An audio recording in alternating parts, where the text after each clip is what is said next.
everybody. Welcome to another edition of The Extra Shift. I'm Chris here as well as Brendon. How are we doing? Yeah, pretty good. It's been a little bit since we talked, and shockingly, it's been a quiet month in the NHL. Nothing It's been a happened. quiet season, honestly, really, so far. Forget the idea of like trying to be really nice about that. Nothing has happened. Absolutely. Well, I mean, a couple of trades dropped in like the last few days, and it's like, oh, okay, I guess we should probably have a podcast now that there's kind of something to talk about. But even those are not great, and there's nothing. Well, let's not talk down the content too much before we get started. No. I'm happy to talk down that content because I've got an entire podcast ready on Macklin Celebrini being the chosen one, and I am prepared to talk that everything else down so that Macklin Celebrini is the topic of conversation. That man is a hero. Prepare, by the way, everybody, because you're just going to be getting Mac talk. There's a whole segment on the rundown which I have literally called Mac Talk. So it is episode 216. So welcome everyone. It's been a few weeks since we last talked, and I got a new job, and my time frames got really narrow. Yeah, it's weird because it kind of feels like the NHL season has just started, but we are now past the quarter-way mark. Like, I'm kind of shocked. I checked how many games everyone's played, and everyone's played at least 24 games. I read the fact in the notes. I read the fact that it was past the quarterway, and I nearly fell over. I was staggered. It feels like it's just started, and at the same time, like nothing has happened. It's a very. We're going to get through it as we get into the notes. We'll get through it because it's a weird season so far, and I think everybody can acknowledge that it's a weird season. Every team has been both in it and out of it across the whole season already, but not in a way that's exciting. It's like, oh, Boston's good. Oh, Boston's really bad. Boston's okay. Early in the season too, because like it's you can't overreact, but at the same time, like you're just waiting for the point to kind of go like, all right, can I react now? Like I feel like when we last talked, like we were still at that point with like the Penguins where I'm like, well, it's still early. I can't fully overreact at this point. We always talk about American Thanksgiving. Matured enough now that I can react. We always talk about American Thanksgiving being like the sort of the cutoff point. Yeah. I don't think it is this year. I don't think anyone knows. I think it does feel like everyone is still playing preseason hockey. In some way. We'll get to that eventually, though. We'll get to that too. Yeah. So obviously we'll get to it's 216 in the numbers of 16. Quite appropriate, by the way. Paul Bissonnette, in his 1 year with the Penguins, wore this, and I don't know if anyone saw, but Paul Bissonnette got himself in the news by having a bar fight in Arizona or something. Yeah, and his comment was, and I think from memory, his comment was, "Took some, gave more," which just feels very much like a Paul Bissonnette comment. Without the derogatory comments about women and other minorities. But sorry, Barstool. Anyway, it is appropriate though. We've got some interesting people. Craig Berube. Yeah. Craig Berube wore this number for the Flames and the Leafs. So, Yeah, quite a few Hall of Famers, Henri Richard, some of I mean, look, why are we bothering with Henri Richard? Like, what did he ever do? Yeah. That's it. You don't have any NHL awards called the Henri. I mean, of course, both the Hulls. Briefly Tim Horton apparently. I like that there's a Jeff Daniels. There's a Jeff Daniels who played for the Carolina Hurricanes, and I'd like to think it's the Jeff Daniels. Actor extraordinaire. There's a couple of other really interesting, but there's a couple of other ones that sound close to someone that you might possibly know. So my favorite of those, when you start going down the list and you start scrolling and you look at it, first of all, Sean Avery, noted pest. We can't leave him off the list. You see Balfour and you go, no, it's Earl Balfour, who played for the Toronto Maple Leafs in 1958. At this point in time, by the way, you could write anybody on this list and say they played for Toronto in 46, and you'd go, sure, why not? Sure, yeah. That's a real guy. Yeah. I would make up. I want to try to make up names that get onto Hockey DB. Yeah. I feel like you could do it. I feel like if you have like, let's just see, Red Skates Fast, who is from Saskatchewan. They've got to be from Saskatchewan because like no one's ever heard of them before. What records? They were great on the pond. Earl Skatesfest. You've got to say it fast enough so it feels real. Yeah, do it. Slur it with a little bit of a Newfie accent or whatever, and it sounds totally normal. And I'm gonna just because I like annoying fan bases, I'm gonna finish it off with noted thug Bobby Clark. Yeah. Noted thug Bobby Clark. If you don't believe me on that one, I don't know that Flyers fans would disagree with you. I mean, look, any guy who openly admits that he decided to change the entire tone of the Summit Series by just going out there and deliberately breaking the leg of the best player in the Russian team. Yeah. Like, I just went out there and I just started to break his leg. What? You did what, Bobby? If you want a better Bobby Clark clip, by the way, just go and watch when he couldn't remember the name of the Flyers pick on stage as the general manager making the pick. Now, more importantly, we have the trivia question. Yeah. This is where I look up random NHL trivia. I don't tell Brendon what it is, and then he's got to guess it. Now, I actually think this is an easy one tonight. I really do. You've said that before. No, this is really going to be probably easy. I think you'll get this one fairly fast. All right. The more you say that, the more embarrassing it's going to be when I don't get it. But let's go. The greatest goal differential in the history of the NHL is plus 216. Yeah. By whom? And I want the year. Oh gosh. Because this should be easy. Was it recent? No. No, that makes sense. I think there's probably two teams that could vaguely be in the conversation. I think there's only two. Yeah. And it's the choice between the two of them. I mean, it's certainly going to be like an original six team, I would imagine. My first instinct is the Canadians. But give me a year. God, what was the... I don't know off the top of my head what like the peak of the Canadian dynasty is. Probably fucking like the 60s or something like that, or the 30s. It's later than that. It's later than that. Oh, okay. Like 84 or something. That'd be the Oilers or something by then. That'd be the Oilers at that point. By the way, the Oilers were the other franchise that in my mind, there were two franchises. It was between those two. It's either the 70s Canadians or the 80s Oilers. Yeah, let's go like 74 or something. It is the 76-77 Montreal. I almost said it. I almost said 76. I was like 78. No, a bit lower. So, and I overcorrected. I went too far.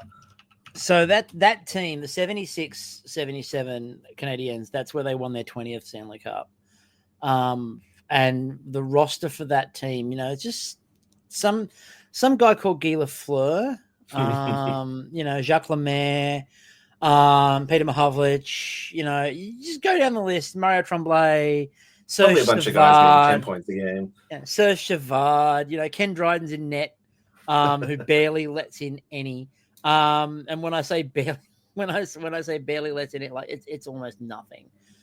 Ken Dryden in net that year had he played 3,275 minutes, 56 games. He let in 117 in 56 for a 2.14 goals against average. And his backup played 26. Michel Larocque played 26 games and conceded 53. So between them, they played 80 games. They conceded 170. Do you know the other side of the thing? Like, do you know what the worst goal differential is? I didn't remember it. I looked up, but I didn't remember this it. Is the one that I do know. I would believe it. Well, I believe is it the Washington Capitals? Yeah, it's like I think it's expansion. Year. It's the expansion Washington Capitals. It's negative I don't remember 265. I don't remember what the minus was, but I know the team. The team is the. It's almost the same. Yeah, it's the next year. It's 1974-75. Yeah, and that's the thing. I knew that one. I knew what the team was. The really interesting part, by the way, about that Habs team that has that amazing goals differential is their scorers. Like nobody, like in terms of points or goals, right? Nobody broke 60. Nobody broke 60. But it's you got Guy Lafleur got 56, Steve Shutt got 60, Robinson got 19, Laporte got 25, Jacques Lemaire got 34, like 22 for Doug Riseborough, Van Conroy got 25, Lambert got 24. So I'm looking up the list now, and of the top 10, like 5 of them are Canadians. No, 6 of them are Canadians teams. Yeah, exactly. The 70s Canadians, like, and that was the year they won the cup in a sweep over Boston. Yeah, of that era, like they're in that top 10 in 76, 77, 75, 74, 72, and 81. Yep. And like they won, Jacques Lemaire had a Stanley Cup final in that one, by the way. He scored 3 game-winning goals, including the cup winner in overtime. They only played 4. He scored 3 game winners, including the overtime winner to win the cup. That is insane. That is a playoff. And he still didn't win the Conn Smythe. Guy Lafleur won it because he scored 9 goals and 17 assists in the whole playoffs. But Jacques Lemaire just had a finals. So, fair. Oh, that's it. That's, again, there are so many. One of the things I want to do is I want to go every now and then just go back and pick a team and just go and talk about how dumb they are in terms of like just either dumb bad or dumb good. And I think the other thing I really would like to go back and talk about, well, we're planning on the air, folks. The other thing I really want to go back and talk about is I would love to get a podcast episode just out of the Habs rivalry with Ottawa, with Quebec, the Nordiques. I would just like to do an entire episode on that because that is, you go back and watch those games. Like, again, you know, the very infamous brawl, which goes over the intermission. It goes over intermission. They go off the ice and they come back still brawling. It's one of the greatest things. I hate hockey fights, but it is one of the greatest bits of NHL footage in existence. Every time you think the fights might have stopped, somebody else starts. It's just it's a rolling wave. It's a rolling wave. Anyway, from the really interesting eras of the NHL to manufacturing trades that people can't work out if they're good or not. The Minnesota Wild, David Juracek, and a 2025 fifth-round pick from Columbus for Damon Hunt, a 2025 first, a 2026 third, a 2026 fourth, and a 2027 second. It's an interesting one because, like, as it started to break, they just kind of kept adding details to it. It was like, you know, Juracek for a first, and then there was a third, and then there was and then these kind of extra bits. Obviously, David Juracek was the 6th overall pick in 2022. So, just a couple of years ago, really, in terms of drafts. He's played, some games in the NHL. He's played 53 games, so he's no longer, brand spanking new. But really, it seems like the relationship kind of soured in Columbus from everything that was kind of being said. It sounded like they were this season kind of heading towards a divorce, and it's probably the most interesting part of this is that we've seen a couple of messy breakups, especially of prospects and young players in the NHL recently, where the teams ended up doing reasonably well considering how public and well known and messy the situation was. We've had a couple of other similar kind of swaps of prospects with Rucken McGrady with the Jets and the Penguins and all that kind of stuff earlier in the year, and your own situation with Yaroslav Askarov and things like that. It's kind of another one of those scenarios where they're clearly the he's still too young to know exactly how he's going to turn out, whether or not he's ever going to live up to the expectations and the kind of projections that he had when he was drafted, but still a very young player, probably 20, 21, I would imagine at this point in time. So I'm curious to see kind of how this pans out for both sides. There's certainly a lot of volume of assets returned in the trade. The quality of them, I guess, is we'll have to wait and see. It's questionable. Like that first round pick is top 5 protected, and most likely isn't going to be top 5 for the Minnesota Wild anyway. What I thought was fascinating about this one is the way that it was covered on The Athletic. So The Athletic had 3 phases of this. You had Michael Russo, who's, of course, the beat writer for the Wild, who was talking about, well, everyone seems to think that this is a haul back for the Columbus Blue Jackets, but, I think Minnesota got some value out of it. Then you have Aaron Portzline, of course, the Blue Jackets writer, who's like, his skating's not that great. And he might be a talented player, but his skating's really not that great. I mean, it might not be the worst deal in the world. This could be quite good for Columbus. And then wading through the middle of it is Corey Pronman, who literally just goes, the deal is a poor return on the investment for the Blue Jackets. And I mean, that's true. And echoes most of what the reaction was, which is, there's a lot of things there. By the way, that first round pick is top 5 protected, so it's probably going to slide to 2026. But what I find really, really fascinating about this one is the online consensus was what? And in every direction, the online consensus was what? There were Columbus fans going, what? We did what? We traded for what? And then the other side of the equation was Minnesota fans going, what? We gave up what? It's weird that you find a trade that no one seems to be particularly happy about. and especially for a player this high. And like this, he, as you said before, he kind of is young enough that's still a bit of a Magic Beans trade. Yeah. But I think that what's really interesting is the Blue Jackets seem really upset about the fact, or Blue Jackets people seem upset by the fact that they didn't get a grade A blue chip prospect. The one they got back he is first round, but is sort of seen as a 29th, 30th first rounder. The top 5 protected, protected first rounder, which will either be this year or slide depending on what happens.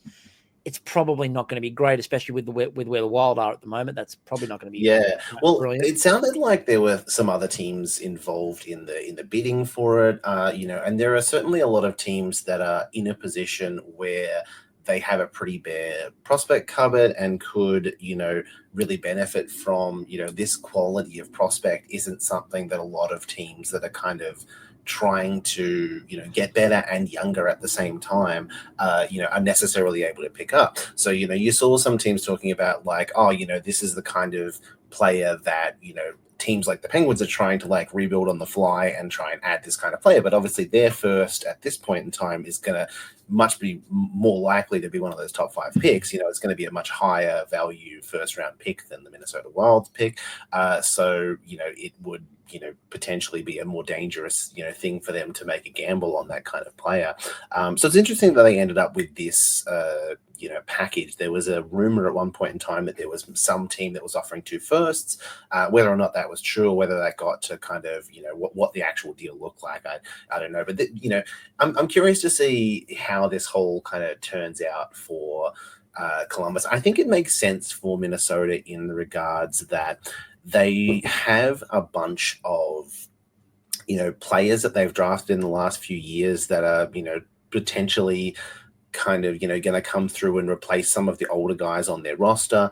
They have an aging decor that they're trying to kind of phase out. They have Faber there. They have Zeev Buum, who they drafted recently, who isn't quite ready yet. Jiricek, potentially could be someone who could kind of step in and take over for Jared Spurgeon and guys like that, or whatever, as they kind of age out of the NHL.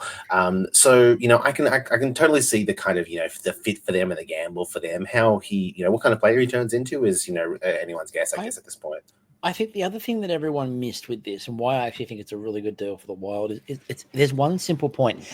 This is the last season that the Minnesota Wild have to eat the massive cap dumps. Right, this is it. That after this season, it's off the books. Getting him in now means they, in their mind, upgrade with futures upgrade a position, because they will see him as being able to come onto the roster and hopefully grow into a role if they give him time. They don't have to spend money. And, where Minnesota sits at the moment, they're sitting pretty. So they're leading, they've really kind of ridden out some pretty bad money, and been pretty competitive. They're leading their division with a $14 million sort of brick around them. Like anchor around their neck, really. They've got an anchor that should be dragging them to the bottom of the NHL, and they're leading with $14 million in dead cap. It is insane what they're doing. Yeah, and not to mention that they did a similar thing with spending assets to bring in Kaprizov. I don't think that they traded for Kaprizov, right? They didn't have the that contract early on. Am I wrong? Or I thought they did, but maybe I got that one. Maybe I'm wrong. Sorry, maybe I'm thinking of no. I'm thinking of the guy that Vegas traded for. I'll think of that later. But either way, I like what they've done in terms of his entry level. Yeah, his entry level was with the Wild. Yeah. Okay. Oh no, I meant for the rights to the player. But I think you're right. I think they did have it. But either way, realistically, I get why they made, that gamble. There's a lot of, potential theoretical value in those picks, but, there's certainly a value in having a player who you have a pretty good idea. You've seen 2 years of development, even if they have some warts, even if they have some questions about skating and things like that, you have a pretty good idea of who they are and what pedigree they are. That's what you hope one of those first round picks turn into. Update, by the way, again, he was drafted by the Wild in the 5th round. Gotcha. Which is insane. 135th overall. That's crazy. Yeah. That is absolutely crazy. By the way, when you look up Kaprizov, the first thing that comes up, because of the way that Google's stupid algorithm works at the moment, is Kirill Kaprizov good? ? I was thinking for some reason, in my mind, I got him mixed up with Nikita Gusev. Yeah. I thought everyone in the leagues had Nikita Gusev's rights at some point. Yeah. I understand why you would. Everyone's owned Nikita Gusev at some point. Look, yeah. I think that the contract probably has a little bit of a bearing there in terms of they get that extra year before they have to pay him. So they get a bit more of an idea before they have to do that, and they can say to players like Kaprizov, "Hey, look, we're bringing in support." We're bringing in more assets. We obviously, what situation we're in. We're bringing you assets to try to prop this up. It would be absolutely insane if the Wild went on to have a really good run in the playoffs with this roster and that. It makes a mockery of other general managers who are over the cap. Yeah, and are struggling. I'm looking at you, Toronto. I don't know how we're struggling to do this over the cap, and meanwhile they're 14 million under 14 million, back from everybody else. Dead cap, just going, yeah, it's fine. We're look good. at us, we're great. Yeah. Let's move on. Colorado and Nashville swap backup goalies. So Scott Wedgwood goes to Colorado, and Nashville get what my favorite first name, Justice. Yeah, Justice. Yeah, I know. And a 2025 6th-round pick. That's what you call sure. That's two teams that are really having a bad time of it at the moment. Yeah. This is Nashville trading for a goalie and going, you're not Askarov. Yeah, it's an interesting one because I think Annunen had a brief period of relevance earlier in the season where it kind of seemed like he was, steady and was kind of, getting a few wins for Colorado in a time when they were all injured and they were really struggling, all this kind of stuff. And then it kind of, returned to nothing. It's interesting. Again, I think the theme is, teams giving up on young players relatively early. I don't think Annunen is quite as young as Juracek is, but you don't usually 24. You don't usually see teams just give up on a young goalie, straight away when he's having a little bit of struggles on an entry level contract or whatever. I guess that they were desperate for like, we need, the stabilizing force of 32-year-old Scott Wedgwood. I don't know. Look, Scott Wedgwood is the last refuge of the damned. Like when teams are really struggling, Scott Wedgwood's the guy they drag out and go, maybe he can get us a couple of wins. Maybe this will do it. Again, and first of all, let me just make it absolutely plain. I am super pleased that Nashville did it, but I think that more and more that Askarov trade is going to look really dumb. Yeah. It looks really shit. Look, he's played a couple of games now in San Jose, and he looks the part. Like, he absolutely looks the part. There's very few times where, like, you have these kind of defining goalie trades where you look back on it and kind of go, what could have been? Like, you kind of look back in the last few years and, you have to make these decisions at the time with the situation that you've got. And obviously, UC Saros is going to be the Predator starter for a long time to come. That is, the reality of the situation.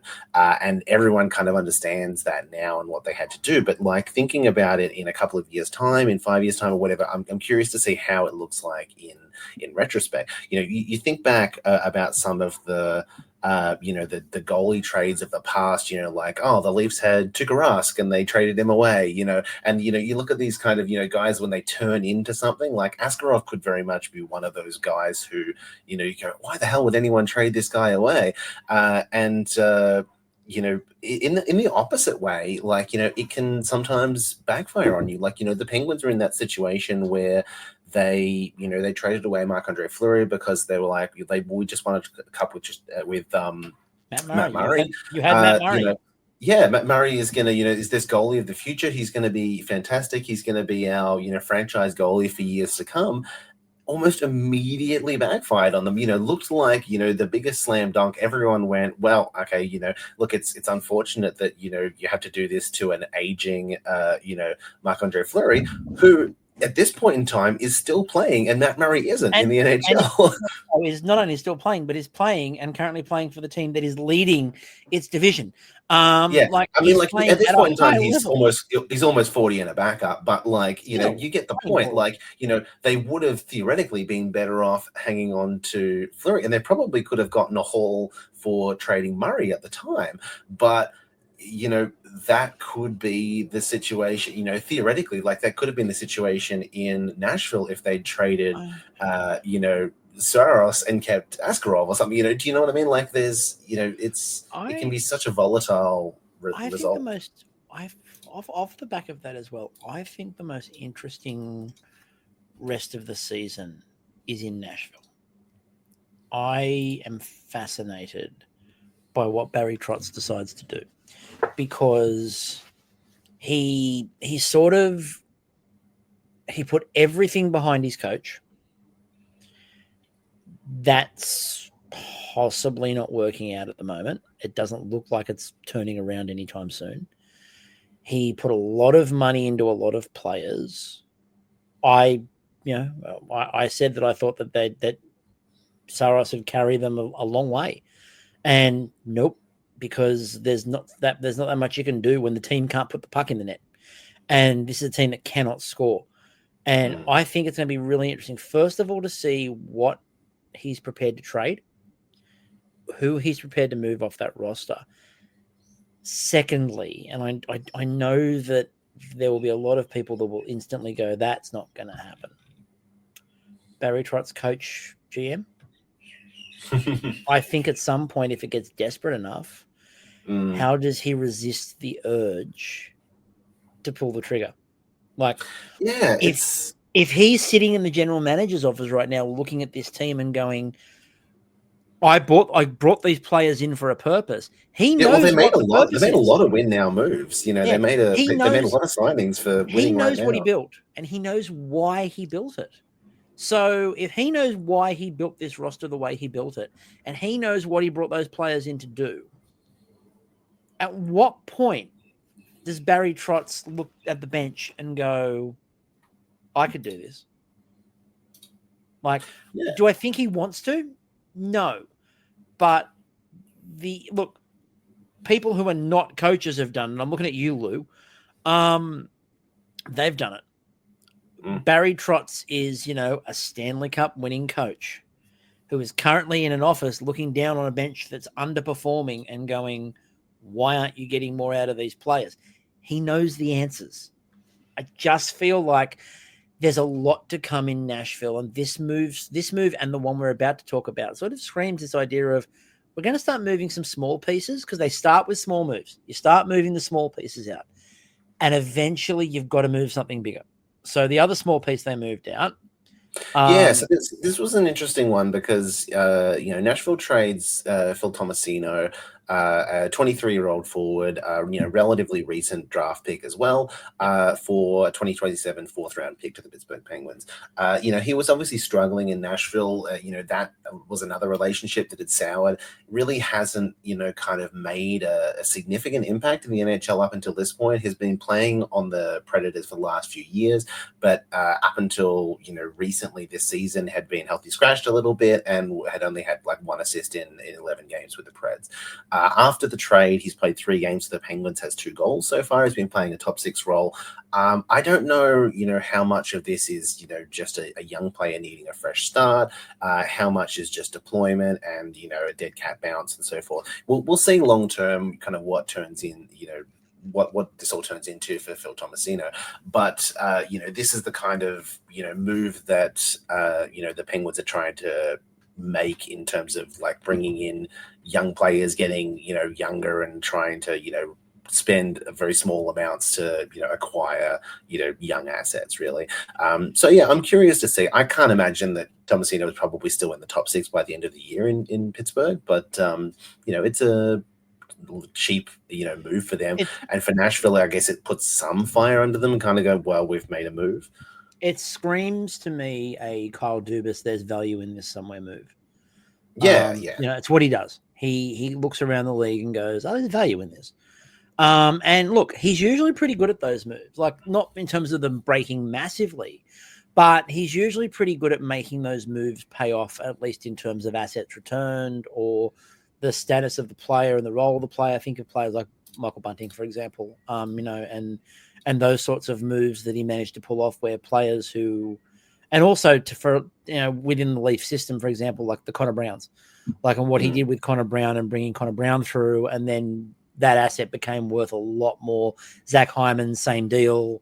Player you looked at initially. I imagine it's a similar situation. I don't think Tomasino is a, nobody thinks he's at that level, but it's more, this is the sort of thing that you see Kyle Dubas do. If you remember his last season in Toronto, the approach to bolstering that roster was that scattergun. I'm going to sign 17 bottom line different guys, players. And then the 4 that make it. One of them, some of them will break, and like there are still a couple of those players who are still in Toronto, so that worked. But he just signed everybody he could on value, and just went, well, some of these guys will move, and some of these guys will keep, and that feels like a little bit like that. So it feels a bit like with Nashville and the rearranging the deck chairs and sort of like it's been an interesting season so far for Dubas in Pittsburgh. The other move that he made, just a week or so before that, was moving Lars Eller to the Capitals for a 2025 5th-round pick and a 20. That was always going to happen. I mean, Eller was always going to be a deadline move at some point, especially given the poor season that the Penguins have had so far. He was also always going to find his way back to Washington. Like that was always. It's interesting. I'm kind of surprised almost that they didn't sign him in the offseason. They traded for Eller last year as well. Eller just seems to find his way back to Washington. He is, just the perfect capital, I think. I'd like to think that what ends up happening is that, every morning, and we'll talk about Ovi later, obviously, but every morning, like Ovi will wake up once a season, just sit bolt upright in bed, ring the front office and go, where's Lars? And they're like, oh, shit, he's worked out. We moved him again, hasn't he? Okay, yeah. So somebody go and get Lars. A fourth. Just do it. Like we gather 4ths and 5ths for this purpose. It's the only reason we have 4ths and 5ths is Ovi wants Lars. Someone go and get him. Yeah. Brings him in. It's definitely been I think a challenging job so far for Dubas. Like, no one was going to have an easy time with kind of turning around this Pittsburgh roster. I think that they expected to be doing better this season for sure. I think they expected to be doing better the last couple of seasons. But the reality is that, they didn't have a lot to begin with. They didn't have a lot of, valuable assets that they could move. The reality there that, none of that core was going to move unless something totally drastic happened and management signed off on a total teardown, which just realistically was never going to happen unless Sidney Crosby just decided that he'd had enough and wanted out. So, you had really the kind of most difficult thing to do as a hockey GM, which is take a team which is kind of middling with no assets and improve it. So what you got to do is, move, the little bits that you can for little, it's those kind of things where you see like the video of the, someone who trades a paperclip for a car. You start like, well, I traded this paperclip for an eraser, and then I traded the eraser for, so it's that, it's the most difficult, slow process of like, I traded this guy for 2 picks, and then I traded one of those picks for this guy, and then I flipped that guy 2 months later for this, and then, and eventually the idea is, eventually we will see what this turns into. Can I just say, I was just looking up the stats because I know that Sid's actually had a decent start to the year. But I just went and had a look at the stats. Do you know that he and Ovi are tied on points? They have the exact same number of points at the moment. And, of course, Ovi has played less games. But they are tied on 25. Ovi's played less games? Yeah. Even with the season and a half that Crosby missed. Yeah, Ovi's only played 18. Sid's played 26. Oh, this season. I thought you meant over. No, I mean career. this season. Yeah, no. Over their career, they only have 25 points each. You're 100% right.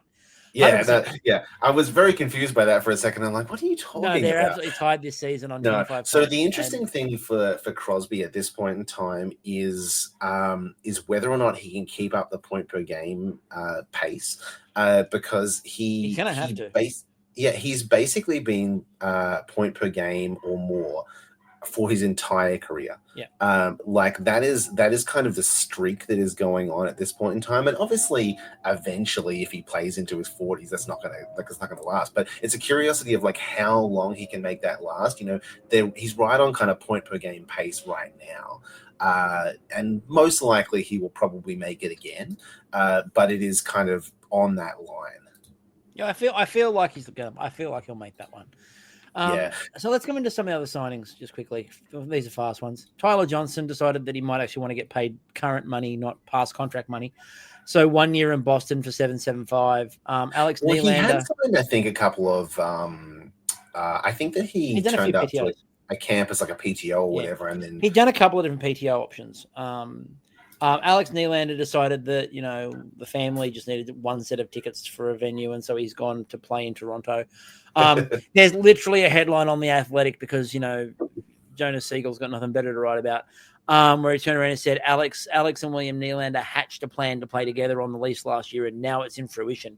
That plan was that Alex would go unsigned and just not be good enough for a roster, and Willie would go back to the Leafs and go, hey, he's on minimum, just sign him. Well, it is a weird one because it did sound like that he could have taken an NHL deal in other cities, and decided to play for the, I'll tell you what happened. Michael Nylander couldn't be bothered going to 2 different rinks. So he just went, it's like, work it out, boys. One of you. I don't care. Look, we all thought that Willie get traded, or we all thought that Willie was getting traded, and that's not happening now. He's kind of vital. So Alex, unfortunately, tanked the career. Tank it now. Brayden McNabb extends in Vegas, 3 years at 3.65. Brayden McNabb will have that contract until the day he retires. Like he'll have another 3 years, 2 years. At 3 years. It'll be at 3.65 the whole way through. And Brett Howden extends in Vegas 5 years at $2.5 million. That's Vegas going, we'd like some cheap players. Now, the coaching carousel, and forget the carousel because this worked in hyperdrive.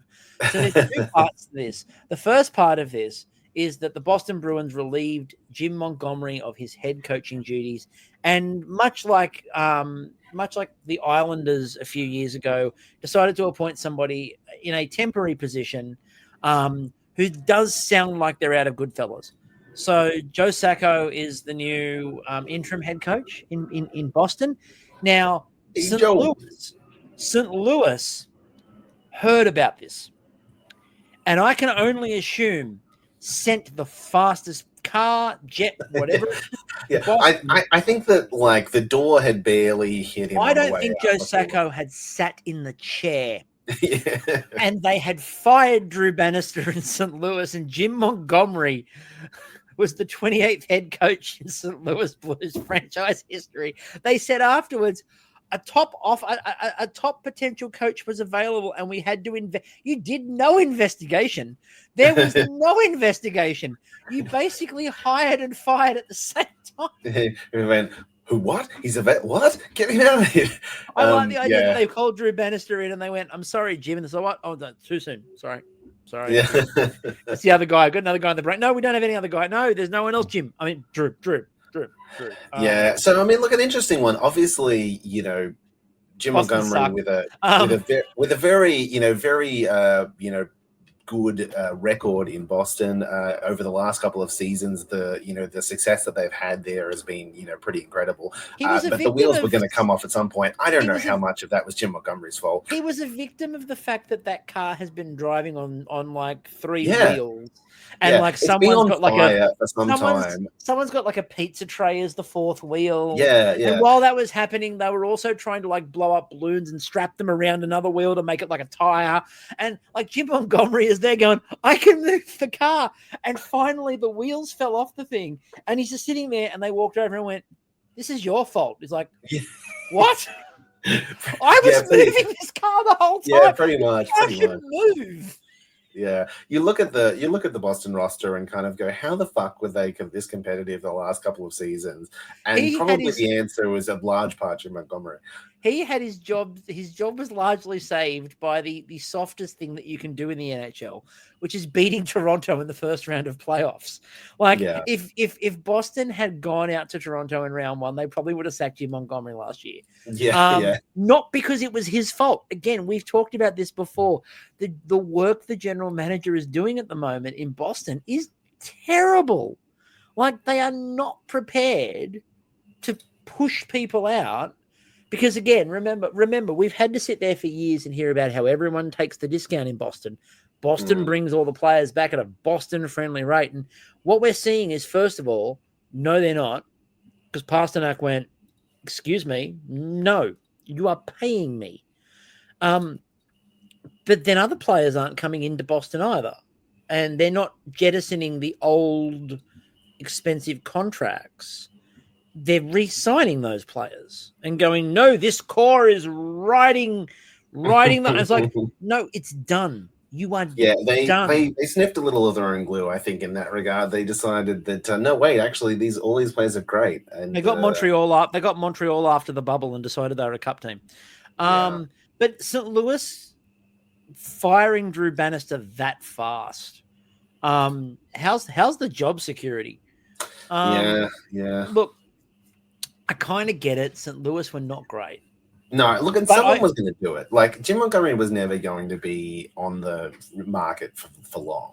But St. Louis were not great.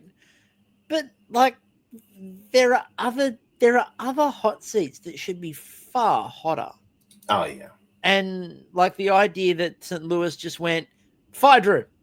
So, what? No, fire him. Like, and the other thing is, too, you would have had to have been very sure that Jim Montgomery was going to take that job. Oh, yeah. The speed at which that happened, they knew that Jim Montgomery was taking that job before Drew Bannister walked in the door. Now, as was pointed out then, the finalists for the Jack Adams 18 months ago were Dave Haxtell, Jim Montgomery, and Lindy Ruff. All of which have been fired since then. That is a Lindy Ruff time of it.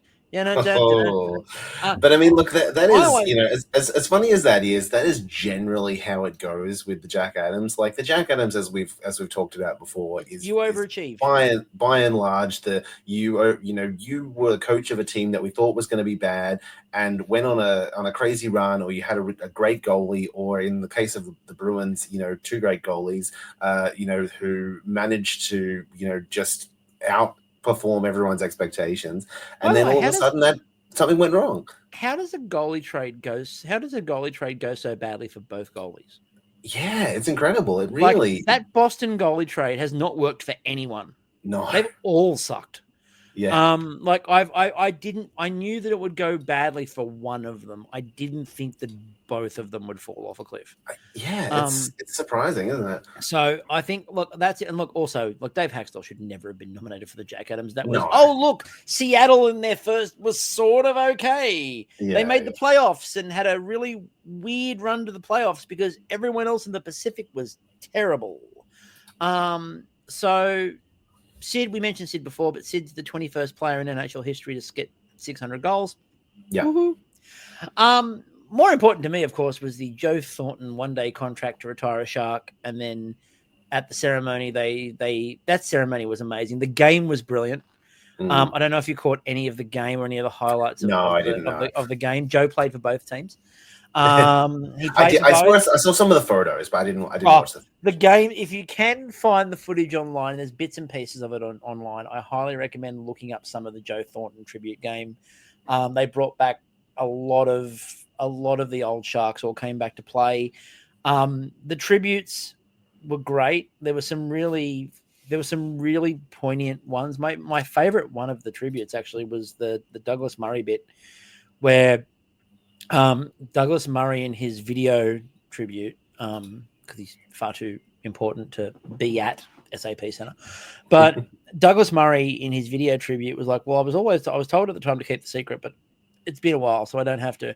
He goes, we were asked to come and help. He goes, I was asked to come and help move somebody into a house that Joe owned. And he goes, I came up and I'm like, so who are we moving? I'm like, my family member and blah, blah, blah. And Joe's like, oh, it's this woman who was homeless that I met who had 3 kids. And I just decided that I had the extra property. So I've just moved her in and but do not tell anyone that I'm doing it. And so he just moved this woman and 3 kids who he sort of met who was homeless into one of the properties and just went, she can live there rent free as long as she needs to get back on her feet. And he's like, don't tell anyone we're doing it, but that's what I'm doing. And that's just Jumbo. Everyone who talks about Jumbo is just like the guy has an absolute heart of gold. He's great around the rink. He's like, I'm so pleased that he is around and he's very present in San Jose. Like him and Patrick are super present. They are very much involved with the organization again. Obviously, Joe Thornton is billeting Macklin Celebrini. So he's living with the Thorntons. And I love that because one of the things that was a hallmark of that really good Sharks run was this idea of that Thornton and Marlowe in particular led from the front with the young players on how to do it, how to be a good pro, how to not be an ass. Like, again, they were the team, they were well regarded as a locker room that policed their own, which that was when they obviously when they traded for Kane, that was they tried to police that one. And then when it didn't work, that was very quickly, no, he needs to leave. We are not keeping him here. But like Jumbo was the tone setter, and having him back around the organization and happy. And he just, every time you see that man, he is just happy. Yeah. Like he is the happiest dude.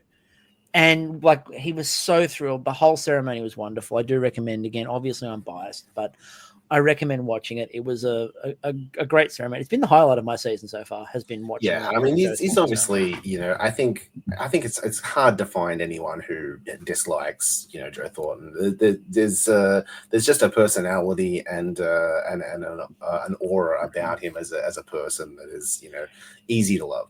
He's just a really good dude. And before we get into the sort of last bit where we just sort of talk about how the league looks, Mac Watch.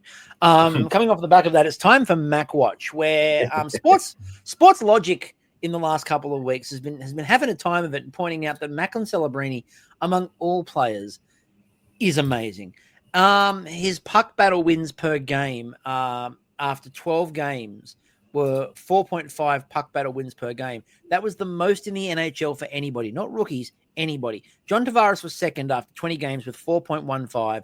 Then Sean Couturier after 21 with 4.14. Ryan O'Reilly in Nashville, 22 games played, 4. Nico Hischier, 24 games played, 3.92. Macklin Celebrini is a god. Macklin Celebrini is undeniable. And there are still people who fun to watch too, for sure. Like, I mean, I think maybe one of the things that was undersold about him, like, you know, I think that there was a lot of buzz around, you know, a recent, you know, number one, you know, overall picks or whatever, like, oh, well, he's not Connor Bedard or he's not, you know, whatever. But like, I think that he has really kind of come out of the gate and shown that, like, you know, no, he is, you know, a talent. He drives that team. And not just, you know, oh, he's a really skillful, talented. No. He is tough. He gets in the corners. He goes and takes the puck. He also has insane level skill. He knows when to shoot. He knows when to dish. The other thing I am absolutely thrilled with is the way the young players in San Jose are starting to sort of gel a bit, and they're starting to sort of believe a bit more. And I think that's Ryan Wasowski's done an amazing job so far. And I know that people will be going, yeah, but the Sharks are still last in the Pacific. Well, yeah, they are still last in the Pacific, but they're last in the Pacific at the moment only on goal difference to the Kraken. And it wouldn't surprise, they're not that far off, you know, the Flames and the Oilers, who are currently tied for 4th. Now, obviously, the Flames have games up their sleeve. We don't necessarily expect to make the playoffs, but the Sharks are not so far back that it would be out of the realms of possibility that if the San Jose Sharks decide in the second half of the year to push on a bit, they could do something. Now, they're not going to win. Don't panic, everyone. I'm not getting ahead of myself. But I mean, obviously, what I will say, off for them to still get a good pick. It would be by a mile. But what I will say is the way that they've put this roster together, and it's not just Macklin. You're seeing Macklin. Will Smith has been brilliant, like genuinely brilliant so far this year as well. Wallman is sneaky pushing Celebrini for Player of the Year so far. Jack Wallman, he's been great. Defensively, they've made Cody Ceci not look like a pylon. Yeah. It's like that's an achievement in itself. Askarov has come in and starting to play games as well. You can see the vision with San Jose. You can see what the plan is. And yeah, I mean, I think the thing that's impressive for me about like San Jose's build at this point in time is like, I think that they've really, in the last like 12 months, really taken like a huge step forward in terms of like the, you know, turning that corner. You know, you think about like, you know, after, you know, Chicago, you know, drafted Connor Bedard, and you kind of think, okay, well, you know, here's the start of their, you know, their rebuild or whatever. This is the cornerstone or whatever. But if you look at those teams side by side, San Jose is in a significantly better position than Chicago at this point in time in terms of like the young like core that they have around, you know, because it's not just Celebrini, it's also you know, William Eklund, it's also Will Smith, it's, you know, they have, you know, a franchise goalie prospect in the France, you know, probably the, you know, the big kind of, you know, question mark at this point in time is the future of their D-core. But you know, Chicago, again, by comparison, like, you know, they kind of, it's largely kind of Bedard and like a bunch of like, you know, veteranish kind of guys that they brought in to kind of try to support him. Yeah, they, you know, they don't necessarily have that surefire kind of Askarov level goalie prospect. They don't, you know, they have some you know, defensive prospects, you know, but we'll see what Frank Nazar you know, kind of turns into in terms of, you know, when he comes into the NHL, whether he's, you know, a 1-2 punch with Celebrini, you know, but obviously San Jose is kind of already kind of, you know, doing that with you know, Celebrini and with Will Smith and so forth, you know, like they've like, kind of got some of that chemistry already there. You know, they've got like Mukmadoulan still down in the A playing minutes, but what they've done really well, and, you know, for anyone going, oh, get off San Jose and talk about real teams, I don't really care. But if you look at the most recent lineups that San Jose have run, for example, they're playing like the top line was Eklund, Celebrini, and Zetterlund. Like Zetterlund is the highest earner on that line at 1.4 mil. Luke Kunin, Wenberg, and Toffoli then is that experienced second line. And Toffoli's been great in San Jose. Like, I don't think a player could fit a situation better than Tyler Toffoli going to San Jose. It's perfect for him. Klim Kostin, Granlund, and Smith. So Smith playing on that third line at the moment. Then Cardwell, Sturm, and Ty Dellandro. I forgot that we're still playing Ty Dellandro. But what they've done really well defensively is they've sort of staggered the experience and the veterans. So Wallman is playing with Ceci. Then you've got Ferraro and Liljegren, because remember, we got Timothy Liljegren. Then Henry Thrun, who's come in and been really good, is playing with Jan Ruda. So you've got one experienced, one rookie, one experienced, one lesser experienced, one rookie, one experienced. Like, it's just sort of staggering it down the lineup.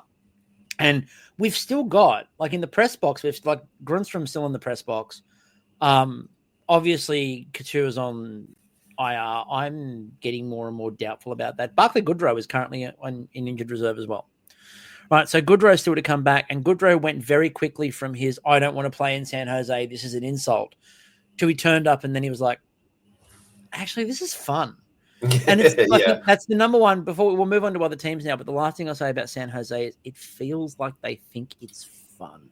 Yeah, and I think that vibe can go a long way with the team. You know, there's a big difference when you're in your early phase. Yeah, but there's a big difference between like having fun, having a vibe of like, we're just going to turn up and have fun and play games or whatever, versus like, oh, this sucks, we're losing. I'll tell you right now, Toronto is obviously winning a hell of a lot more than San Jose. I would bet any money that the San Jose players are having a hell of a lot more fun than Toronto players are playing for Berube. I will put money on that. Yeah. Winning helps a lot, but I just think they're having more fun. Anyway, that was Mac Watch. Let's move. So, is there anything that we're surprised about so far? I'm going to start this off because I made a couple of predictions at the start of this year. Some of them have not been great. Let's face it. Nashville, shit.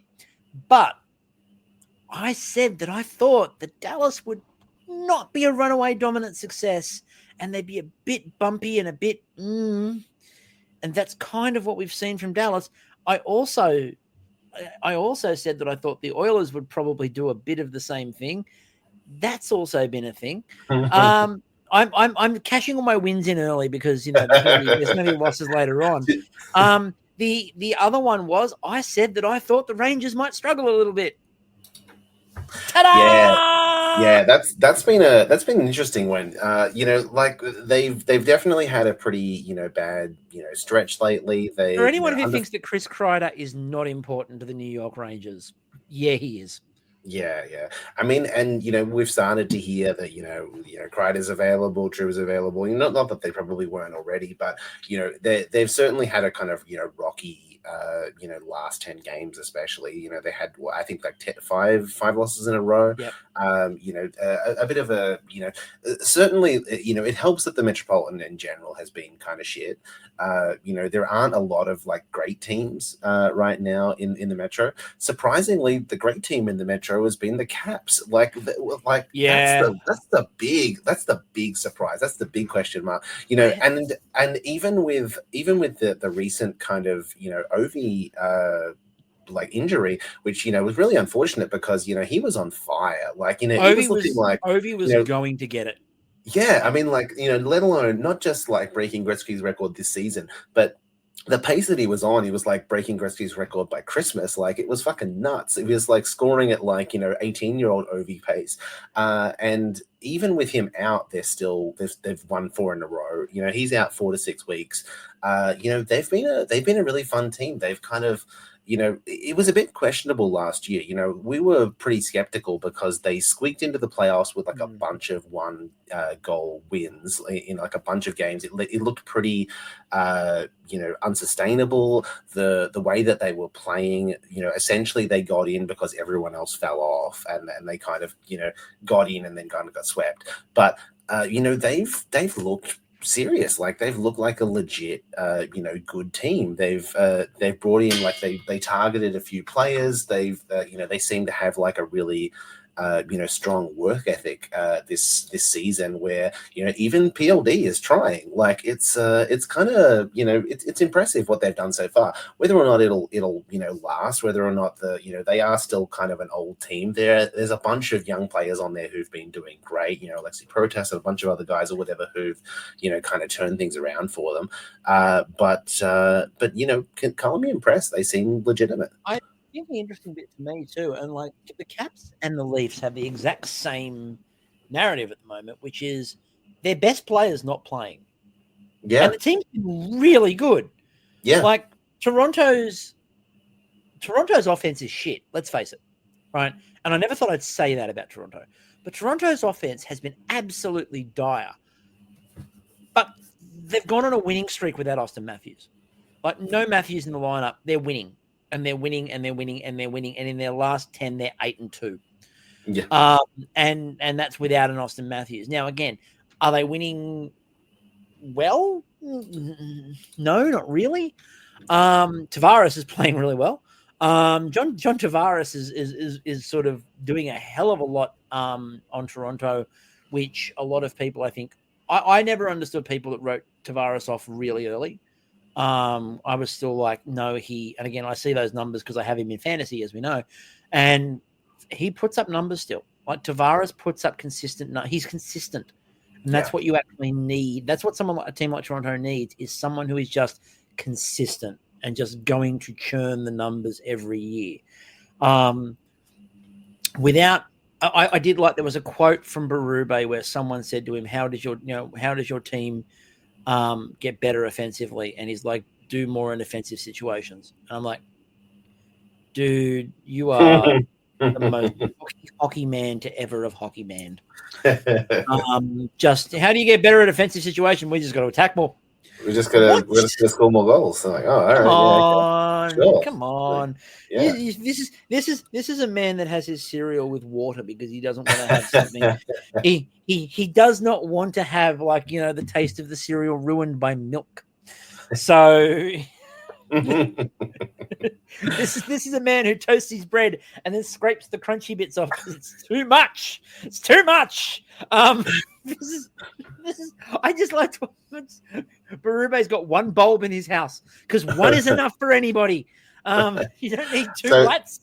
Yeah. So look, apart from that, Winnipeg have cooled off a little bit. Their last, because they're Winnipeg and they always do that. Yeah, their last 10 obviously have it. They started off insanely strong. Like winning like 9 out of 10 games strong.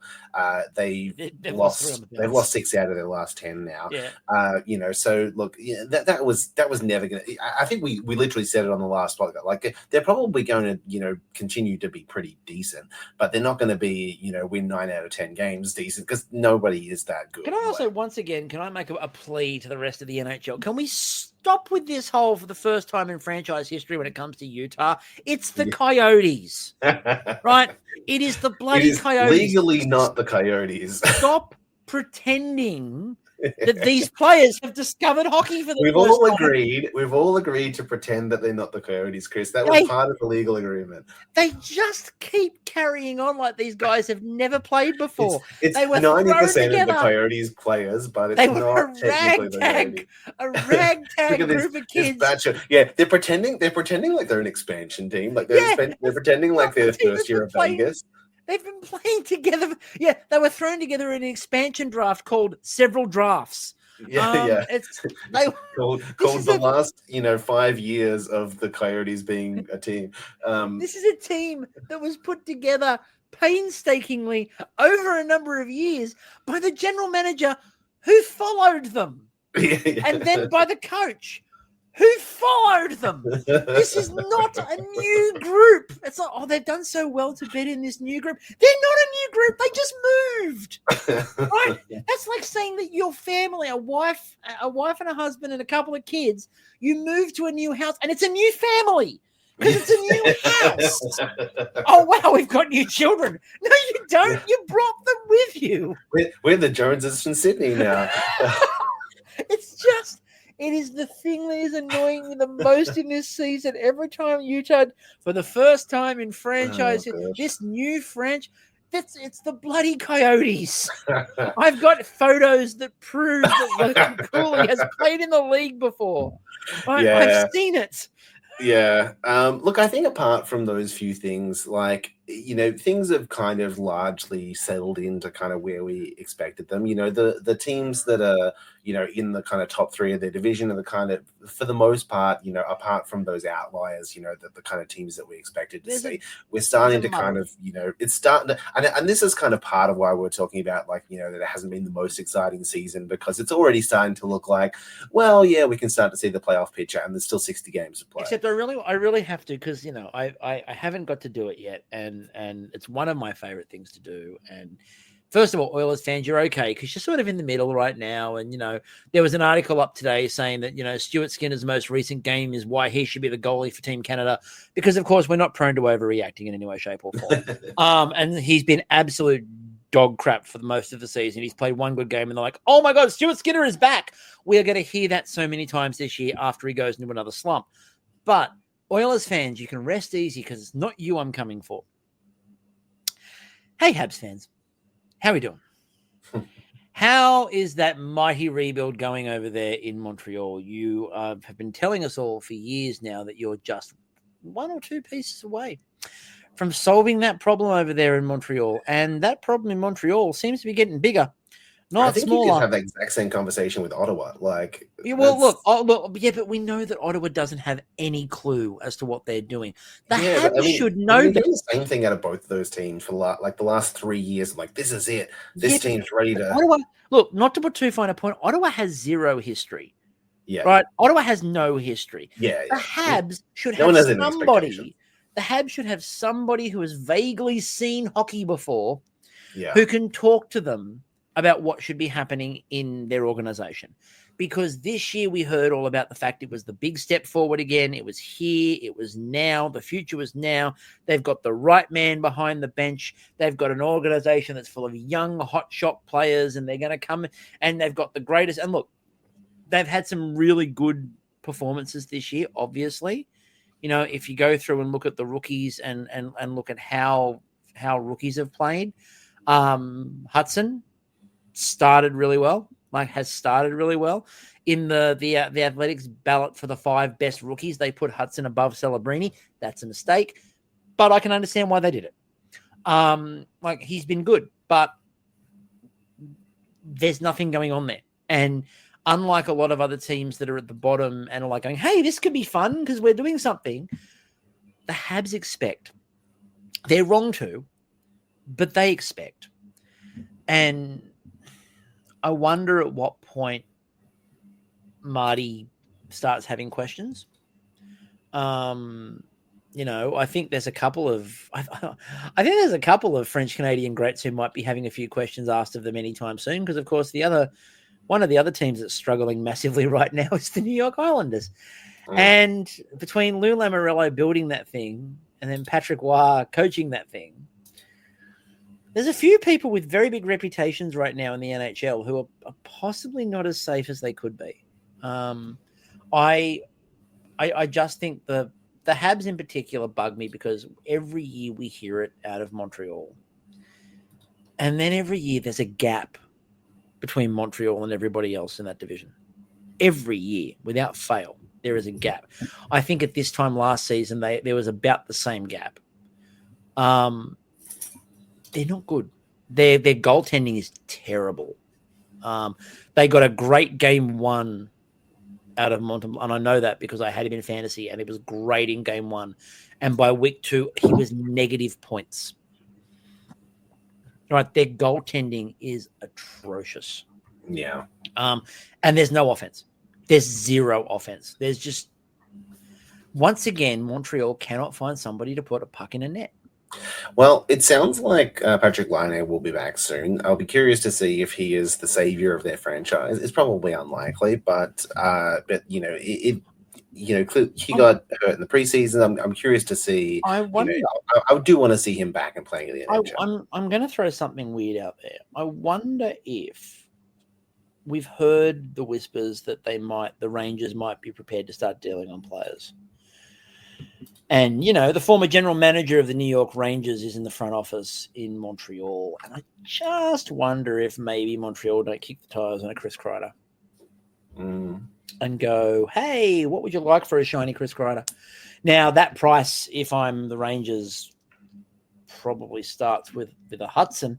And they won't get that. Don't get me wrong. No. But I think the first ask that you have if you're Drury is that. Although, to be fair, if you're Chris Drury, he probably just says, I like ice cream, and sends the player for a fifth. Because, yeah, I think I just had to get that off my chest. I can't let the Habs fans get away with feeling smug before a season starts and then going really quiet for the rest of it. Because they do. They start off really loud, and then about 3 weeks in, you don't hear from them again. Yeah. Like, we will not hear from Habs fans for the rest of the year. They'll just be quiet. And then at the end of the season, they'll go, yeah, but next year, we've got you. We've got you. Oh, and Connor Bedard is still playing in the league. I just thought I'd point that out there because nobody knows what Chicago's doing. Fair. Is Chicago, just before we go, is Chicago one of the worst run franchises now in the league? Yeah, it's how do you not turn Bedard into something? Yeah, I mean, he's trying. Like, I know he's trying. It's about what they're putting around him. Yeah, it's been disappointing. Like it seems like a lot of the players that they brought in to be like, to some extent, like I think there's been some things that seem to have worked, like Teuvo Teravainen and so forth. But like, there's been a bunch of like, oh, we're all just gonna kind of give you nothing to work with and work, give it your best shot. Like, I don't know what their plan is there. I don't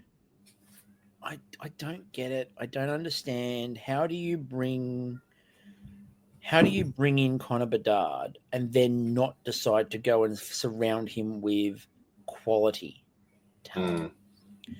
I just I get that you want to have a couple of experienced hands around him. Like, in San Jose went out and got Toffoli and like one or two others. But you don't like fill the roster up like it's a nursing home. And they kind of either went absolute rookie or nursing home. Yeah. And didn't go and find the mid-ground where what you want to do is you want to give Bedard someone on one side who can feed him the puck.